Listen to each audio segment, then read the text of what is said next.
Heavy rains wreak havoc in China, floods block roads and railways.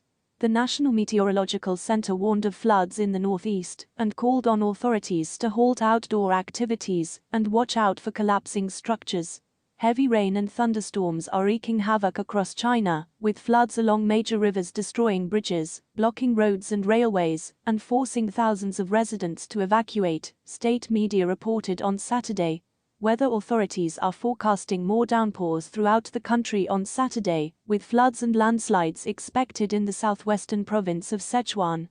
Heavy rain and flooding hits much of China this time every year, often with hundreds killed, but the number of casualties this year has been relatively low, at least in the early summer, with one province reporting 12 dead and another 3.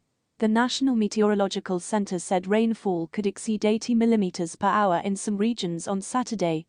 It also warned of floods in the northeast and called on authorities to halt outdoor activities and watch out for collapsing structures. The flood-prone Yangtze River, which runs from Yunnan in the southwest to Jiangsu and Shanghai on the east coast, has seen a massive increase in water volumes, causing flooding in many of its tributaries and bringing water volumes in the giant Three Gorges reservoir close to record levels.